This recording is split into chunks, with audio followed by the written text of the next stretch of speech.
Did you guys know that at least 1 in every 6 adults has a fear of flying? This is actually referred to as aerophobia. When it comes to having a fear of flying, there's many components you need to consider, such as heights, strange sounds, enclosed spaces, taking off, lack of control, and that's what we're going to be talking about today. Hey YouTube, I'm Courtney McGinley and welcome back to the most amazing top 5. Sit back, subscribe, and let me entertain you. Before we get started on this list, I want to know, if you could go anywhere in the world, where would it be and why? Let me know your answers down in the comments. And here's our list of the top 5 reasons why flying on a plane is scary. In at our number 5 spot, taking off. Taking off into the air is rather frightening for some reason. I mean, you're no longer in control, and that's a scary thing. When you're taking off and you feel the wheels lift up and look outside to see yourself getting further and further from the ground, it's not the most comforting thing. But you need to try and relax and remind yourself that you have a trained pilot who's probably made this flight hundreds of times and that they know what they're doing. And if that doesn't work and you're over 21, then order yourself a nice strong drink.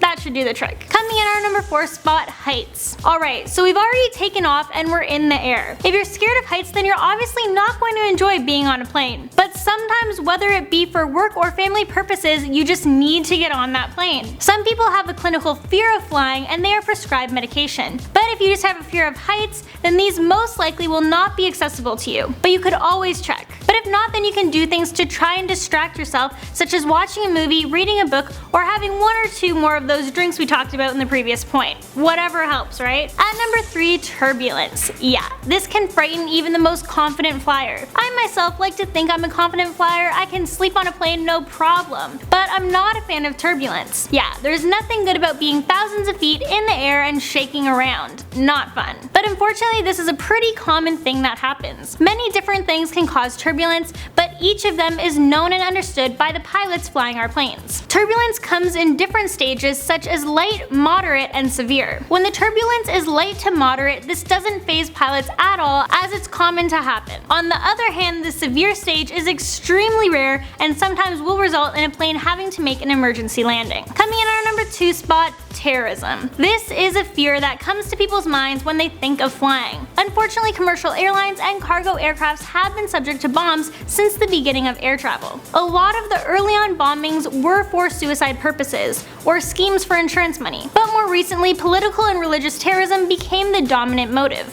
The first attack dates all the way back to 1933 with the United Airlines Chesterton crash. This case is still unsolved and it's thought to be the first proven act of air sabotage in the history of commercial aviation. And at number 1, you could die. I mean, don't get me wrong, a plane crash is a very uncommon thing to have happen, but it's not completely out of the realm of possibility. For example, in 2012 there were 155 plane crashes, and in 2013 there were 138. So I mean, in no way is that good, but considering hundreds of flights go out every day, it's not unusually high. To put it into perspective, back in 2013, 3 billion people flew safely on 36.4 million flights. Over the years, flying has become safer. For example, between 2001 and 2010, the accident rate was cut by 42%. But to be honest, you could die crossing the street, and facts show it's more likely you'll die in a car than on a plane. So there's that. Well, on that happy note, that was our list of the top 5 reasons why flying on a plane is scary. Thanks for watching. If this list didn't freak you out too much, then please subscribe. And heck, if it did freak you out, then subscribe anyway, because that means we're doing a good job of bringing you guys information. I'll see you guys in the next one.